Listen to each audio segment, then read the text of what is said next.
ಎಲ್ಲರಿಗೂ ನಮಸ್ಕಾರ. ನಾನು ನಿಮ್ಮ ಶ್ವೇತಾ. ಇವತ್ತು ನಿಮಗೊಂದು ಯೋಗ ಟಿಪ್ ಹೇಳ್ಕೊಡ್ತೀನಿ. ಏನಪ್ಪ ಅಂತಂದರೆ ಲೆಫ್ಟ್ ನಾಸ್ಟ್ರಲ್ ಬ್ರೀದಿಂಗ್, ಅಂದರೆ ನಿಮ್ಮ ಎಡ ಮೂಗಿನ ರಂಧ್ರದಿಂದ ಬ್ರೀದ್ ಇನ್ ಮತ್ತು ಬ್ರೀದ್ ಔಟ್ ಮಾಡೋದ್ರಿಂದ ಏನು ಬೆನಿಫಿಟ್ಸ್ ಇದೆ ಅಂತಂದರೆ, ಸೊ ನಿಮಗೆ ಕಾಮ್ ಫೀಲ್ ಆಗುತ್ತೆ. ಅಂದರೆ ನೀವು ಮಲ್ಗೋಕ್ಕೂ ಮುಂಚೆ ತುಂಬ ಸ್ಟ್ರೆಸ್ ಇದೆ, ತುಂಬ ಆ್ಯಂಗ್ಸೈಟಿ ಇದೆ, ತುಂಬ ಯೋಚನೆಗಳು ಬರ್ತಿದೆ, ಓವರ್ ಥಿಂಕ್ ಮಾಡ್ತಿದ್ದೀನಿ, ಇದಾದ್ರಂಗೆ ಅಂತ ತುಂಬ ನಾವು ಯೋಚನೆ ಮಾಡ್ತಿರ್ತೀವಿ. ಸೊ ಆವಾಗ ಏನು ಮಾಡಿ ಅಂತಂದರೆ, ಮಲ್ಗೋಕ್ಕೂ ಮುಂಚೆ ಸೊ ನಿಮ್ಮ ಎಡ ಮೂಗಿನ ರಂಧ್ರದಿಂದ breathe in and breathe out, breathe in, breathe out, breathe in, breathe out, relax.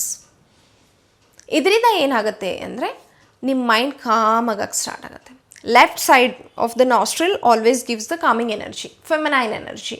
So ನಿಮ್ಮ ಮೈಂಡ್ ಕಾಮ್ ಆಗಕ್ಕೆ ಸ್ಟಾರ್ಟ್ ಆಗುತ್ತೆ. ಸೊ ನಿಮಗೆ ರಿಲ್ಯಾಕ್ಸ್ ಫೀಲ್ ಆಗುತ್ತೆ, ಹಾಗೂ ಚೆನ್ನಾಗಿ ನಿದ್ದೆ ಕೂಡ ಬರುತ್ತೆ. ನೀವು ಇದನ್ನು ಟ್ರೈ ಮಾಡಿಬಿಟ್ಟು ನಿಮಗೇನು ಅನ್ನಿಸ್ತು ಅಂತ ಕಮೆಂಟ್ ಸೆಕ್ಷನಲ್ಲಿ ಹೇಳಿ. ನಮಸ್ಕಾರ.